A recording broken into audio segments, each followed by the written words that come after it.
आप देख रहे हैं आपका अपना यूट्यूब चैनल सहायक आचार्य 1972 और इस वीडियो में मैं आपके लिए लेकर आया हूं Bihar assistant professor latest update.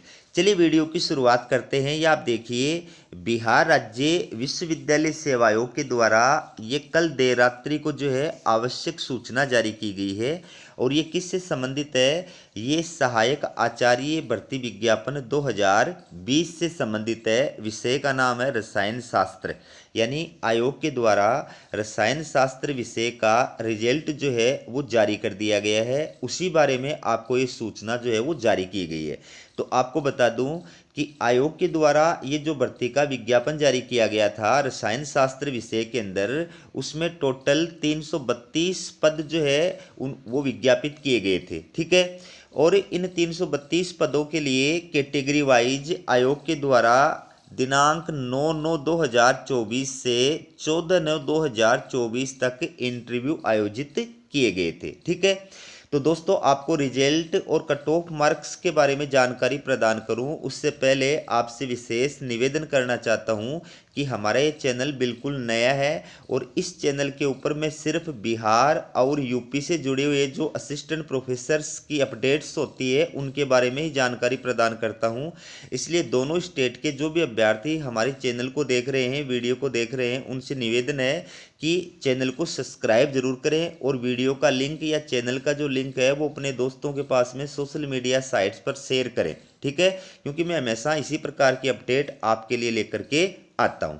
तो दोस्तों रसायन शास्त्र यानी केमिस्ट्री विषय का जो रिजल्ट है वो आयोग ने आज जारी कर दिया है। इसमें आयोग के द्वारा अभ्यर्थियों का जो एपीआई स्कोर था, ठीक है, जो अकादमिक अंक या शैक्षणिक प्रलब्धियां थी, मतलब एपीआई स्कोर था प्लस साक्षात्कार, इन दोनों के अंदर प्राप्त अंकों के योग के आधार पर आयोग की कल 145वीं बैठक जो आयोजित की गई थी उस बैठक के अंदर ये रिजल्ट जारी करने का और कट ऑफ जारी करने का डिसीजन लिया गया है।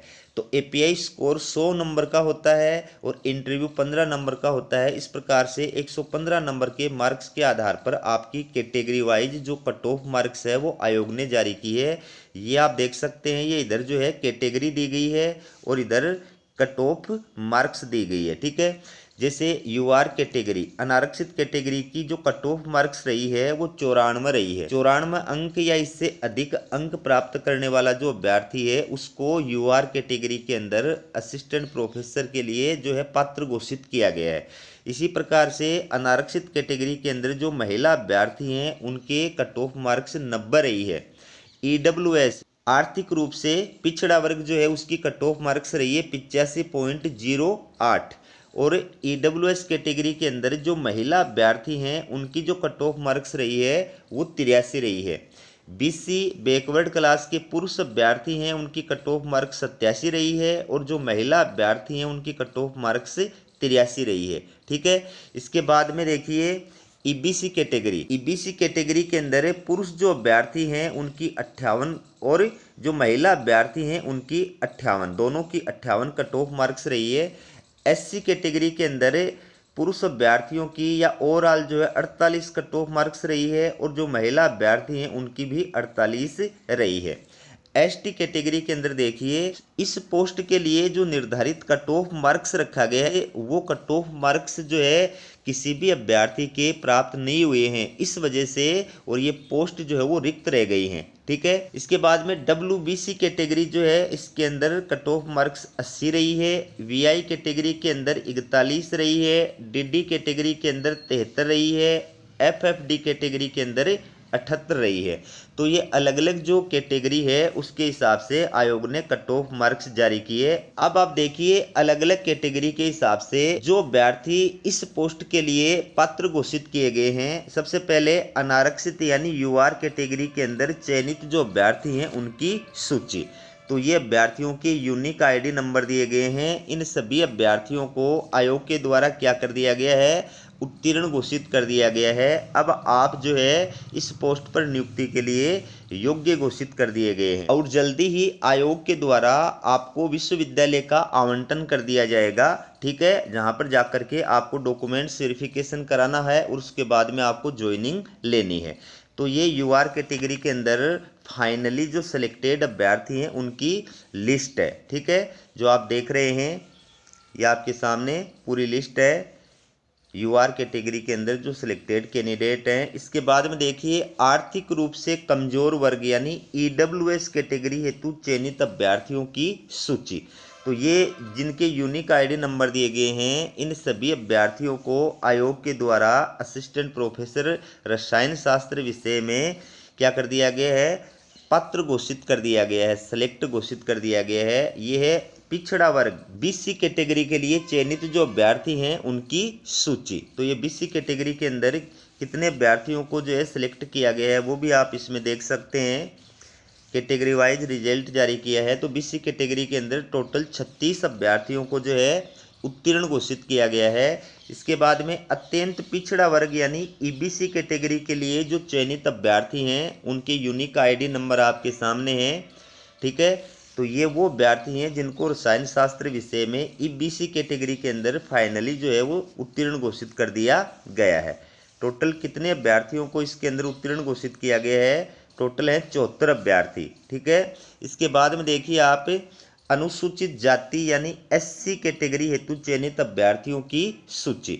तो रसायन शास्त्र विषय में एससी कैटेगरी के अंदर टोटल जो है 20 अभ्यर्थियों को उत्तीर्ण घोषित किया गया है। आपको बता दूं कि टोटल जो पोस्ट विज्ञापित की गई थी वो 73 थी और 20 ही योग्य अभ्यर्थी उपलब्ध हुए हैं। 53 पद इस विषय के अंदर एससी कैटेगरी के अंदर रिक्त रह गए हैं क्योंकि निर्धारित कट ऑफ मार्क्स प्राप्त करने वाले अभ्यर्थी उपलब्ध नहीं हुए थे। तो ये बहुत बड़ी विडंबना है। इसके बाद देखिए पिछड़े वर्गों की महिला यानी डब्ल्यूबीसी कैटेगरी हेतु चयनित अभ्यर्थियों की सूची। ठीक है, तो इस कैटेगरी के अंदर आप देखिए कितने अभ्यर्थी हैं, टोटल 10 अभ्यर्थी हैं जिनको असिस्टेंट प्रोफेसर के लिए उत्तीर्ण घोषित किया गया है। अब ये आयोग ने कुछ निर्देश जारी किए हैं वो आप देख लीजिए। पॉइंट नंबर 3 में आयोग ने कहा है कि इनमें से कोई भी तकनीकी कारण से अगर त्रुटि हो गई या टंकण त्रुटि हो गई या भूलवश हुई कोई त्रुटि है तो उसके कारण से इस रिजल्ट के अंदर भविष्य में संशोधन भी हो सकता है।